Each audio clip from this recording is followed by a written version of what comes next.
ఎక్కడుందో కూడా చెప్పే ప్రయత్నం చేయండి. మిగతా వాళ్ళ మీద చాలా జాగ్రత్తగా ఉంటాము.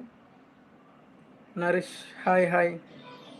ఈరోజు ఉదయం నుంచి ఆర్డీ బట్లు ఈ వార్తలే వింటున్నాను. ఉదయం లేవగానే ఒక గ్రూప్లో పెట్టిస్తారు వేల సంఖ్యలో కోళ్ళ మరణాలు జరిగాయని.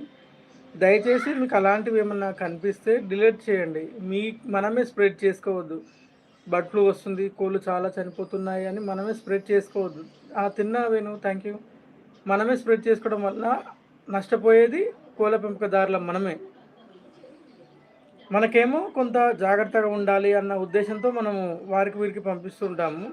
కోళ్ళు పెంచే మనకు తెలుసు పరిస్థితి ఎలా ఉంది ఏంటి అని. బయటి వాళ్ళకి తెలియదు కదా. వాళ్ళు ఏం చేస్తారు, కోళ్ళు తినొద్దు అని చెప్పేస్తే సేల్స్ తగ్గిపోతాయి. ఇప్పుడు అసలే పెళ్ళిళ్ళ సీజన్లో వాళ్ళు చికెన్ చాలా వరకు తగ్గిస్తున్నారంట. చికెన్ సెంటర్ మిత్రులతో ఒకసారి నేను మాట్లాడితే తను చెప్పింది చికెన్ తినడం చాలా వరకు తగ్గిపోయిందన్న. చాలా తక్కువ ఆర్డర్లు వస్తున్నాయి. 10 క్వింటాలు వచ్చే వాళ్ళు 5 క్వింటాలు వేస్తున్నారు. చాలా వరకు చికెన్ తినకపోవడమే మంచిదనే భావనలో ఉన్నారు.